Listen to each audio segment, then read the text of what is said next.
Bonjour les amis, alors nous sommes le 8 décembre et l'Église fête l'Immaculée Conception de la Vierge Marie et donc traditionnellement ce jour-là, nous lisons l'Évangile de Luc au chapitre 1, les versets 26 à 38 que vous connaissez déjà, mais que je ne peux résister à vous conter nouvellement.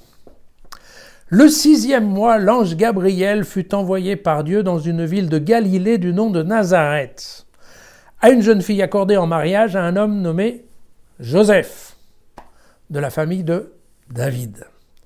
Cette jeune fille s'appelait Marie. L'ange entra auprès d'elle et lui dit « Sois joyeuse, toi qui as la faveur de Dieu, le Seigneur est avec toi. » À ces mots, elle fut très troublée et elle se demandait ce que pouvait signifier cette salutation. Et l'ange lui dit « Sois sans crainte, Marie, car tu as trouvé grâce auprès de Dieu. Voici que tu vas être enceinte, tu enfanteras un fils et tu lui donneras le nom de Jésus.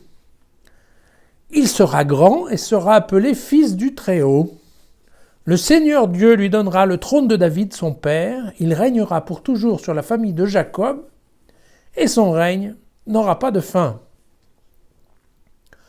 Marie dit à l'ange « Comment cela se fera-t-il puisque je n'ai pas de relation conjugale ?»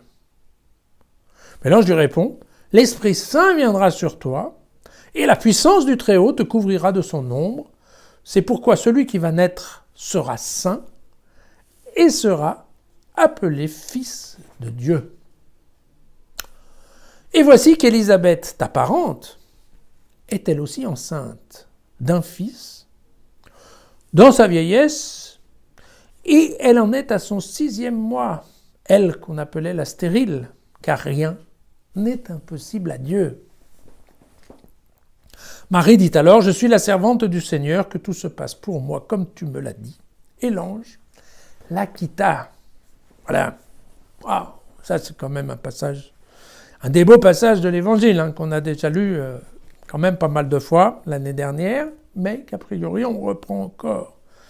Alors, vous savez, l'ange Gabriel, donc, dans l'Évangile de Luc, l'ange Gabriel commence par aller voir un prêtre qui s'appelle Zacharie, qui est un prêtre âgé, qui a une femme qui s'appelle Élisabeth, qui elle aussi est âgée et qui en plus n'arrive pas à avoir des enfants. Et l'ange Gabriel dit à Zacharie, t'inquiète pas, ta femme va être enceinte et tu vas voir que va naître un bel enfant qui est un enfant saint. Et donc voilà. Alors évidemment, Zacharie n'y a pas cru. Ce qui fait d'ailleurs que Dieu va le rendre muet jusqu'à la naissance du bébé. Voilà. Et donc c'est ce même ange, Zacharie, qui aujourd'hui est chez la cousine d'Élisabeth, qui elle, bien entendu, est beaucoup plus jeune, qui en fait est mariée, parce que la façon dont c'est écrit, c'est pas très clair, et il faut se remettre une fois de plus dans la tradition juive de l'époque. Mais en fait, Marie a été donnée en mariage à Joseph, c'est-à-dire ils sont mariés, mais ils n'habitent pas encore ensemble. Ce qui était assez coutumier à l'époque, en fait, parce qu'il n'y avait pas vraiment les fiançailles comme il y a aujourd'hui. Et donc, les gens choisissaient en fait de se marier. Et puis après, ils attendaient encore un peu. Il fallait aussi que le jeune homme ait le temps d'avoir sa maison et les moyens de recevoir dignement sa nouvelle épouse. Et donc, nous sommes exactement dans cette phase-là. D'accord ? Bien. Évidemment, Marie aussi émet des doutes. Alors elle n'émet pas des doutes sur le fait qu'elle va être enceinte, elle émet des doutes sur la façon dont ça va se parler, dont ça va se passer, puisque n'habitant pas, donc ne dormant pas avec son mari, elle ne voit pas très bien comment elle pourrait tomber enceinte, mais l'ange lui explique comment ça va se passer, et on voit ici qu'effectivement, elle répond « Je suis la servante du Seigneur, que tout se passe pour moi comme tu me l'as dit », c'est-à-dire effectivement, ben oui, d'accord, ok, pas de problème, si tu dis que ça va se passer comme ça va se passer comme ça. Et je dois vous dire que moi, je ne suis pas certain que j'aurais accepté ce genre d'explication à sa place, mais voilà, Marie l'a fait, contrairement à Zacharie qui n'a cru en rien. Alors, rappelons quand même encore une fois que tous ces textes qui concernent l'enfance de Jésus sont globalement des romans. D'accord ? Pourquoi ? Parce que, vous savez, en fait, la vie publique de Jésus, elle commence quand Jésus a déjà 30 ans. Hein. Et ça va s'arrêter quand il va en avoir 33. Donc vous voyez, ça se passe, c'est quand même très vite. Mais avant ces 30 ans, personne ne connaissait Jésus. D'accord ?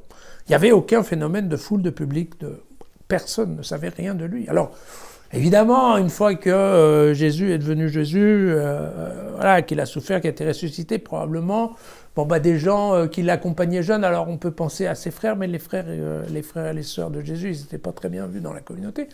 Quoique, parce que, il y a un certain nombre de gens qui sont restés, un certain nombre de frères qui sont restés comme disciples, mais c'est surtout que, Marie, éventuellement, a pu donner ensuite des détails sur la jeunesse de Jésus, mais quand même, de vous à moi, je doute assez fort que Marie ait été racontée aux apôtres les détails de sa vie intime avec Joseph au moment d'avoir Jésus. Donc voilà, je pense qu'il est quand même plus sain et serein de se dire que, en fait, globalement, Luc et Matthieu, qui ont décidé, effectivement, quand ils ont décidé d'écrire le livre sur la vie de Jésus, ils ont décidé, effectivement, de remplir les pages qui avaient à voir avec la jeunesse et l'enfance de Jésus.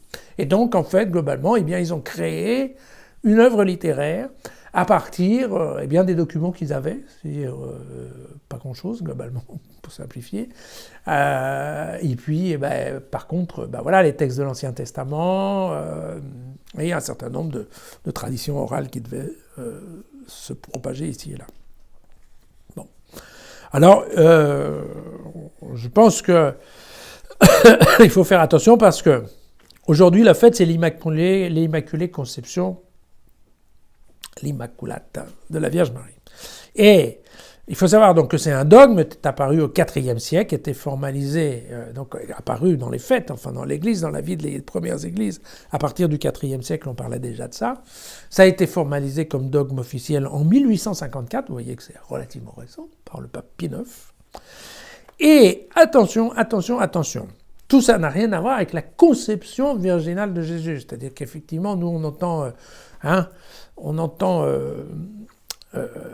l'Immaculée Conception et on pense déjà à la conception de Jésus. Mais non, c'est pas ça. Ce dogme-là, c'est le fait que Marie n'a pas pu connaître le péché. Pourquoi ? Parce qu'il est impossible d'imaginer que Dieu peut être né, peut être passé dans le corps d'une femme pécheresse. D'accord ? Donc Marie, techniquement, il est absolument obligatoire qu'elle n'ait pas connu de péché, y compris d'ailleurs le péché originel. Donc vous voyez, ça c'est une affaire qui est tout à fait une des grandes spécialités de l'Église catholique, c'est de réfléchir à ce genre de sujets qui pour moi n'ont pas énormément d'importance, mais j'ai l'impression que pour beaucoup de gens, ça en a beaucoup. Et donc ils ont beaucoup réfléchi comment le fait que, effectivement, comment Marie peut éventuellement être sans péché, donc comment en fait... Ou bien elle n'a jamais eu de péché depuis le début, mais elle a été en dehors du péché originel, et ça, c'est compliqué dans l'histoire, dans les règles de l'Église, donc ça c'est compliqué. Ou alors, il y a eu une deuxième naissance, et elle a été nettoyée de son péché avant de tomber. Enfin, il y a beaucoup de théories, d'applications. Là, vous avez des grands spécialistes, c'est Saint Augustin et Saint Thomas d'Aquin qui ont passé leur vie à réfléchir à ce genre de choses, de combiner, comment ça peut marcher. Bon, bien. Très clairement, l'évangile de Luc, a été rédigé en grec, et le terme grec c'est parthénos. Voilà, parthénos c'est la jeune fille en grec.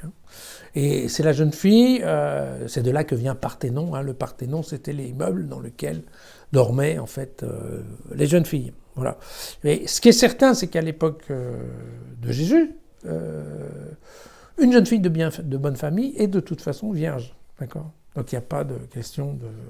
Voilà, pour les gens qui se posent beaucoup de questions, comment ça s'est passé, je vous dis déjà, quand on disait une jeune fille à l'époque, on parlait bien d'une jeune fille vierge. Je sais qu'aujourd'hui, éventuellement, un certain nombre de critères ont changé, mais voilà. Donc le terme parthénos, vierge, n'avait absolument rien à voir. C'était pas un qualificatif morphologique ou physiologique de l'état de la pauvre Marie, qui était mariée, je le répète, mais qui ne dormait pas avec son mari à l'époque. D'accord ? Bon. Donc vous voyez, et à l'époque justement, donc Luc, pour le coup, Luc n'a pas forcément choisi le bon nom, parce que Parthénos, c'était en effet, dans la définition grecque, c'était une jeune fille à marier. Hein, à marier. Et donc dans ce cas-là, ça tombe mal, parce qu'en effet, non, Marie, elle était déjà mariée. Voilà. Mais bon, c'est comme ça. Voilà. Puisque cette année on parle de Matthieu, donc moi je passe pas mal de temps à regarder en effet qu'est-ce qu'était la tradition juive à l'époque, et je voudrais dire à un certain nombre de garçons qui hésitent encore à se marier que dans le monde juif, la tradition veut que le rôle du mari, hein, ça soit de nourrir sa femme, de la vêtir et de la satisfaire au niveau des rapports conjugaux. Voilà. Et donc il est donc important, je pense, de faire un bon choix. Voilà. À demain, les amis.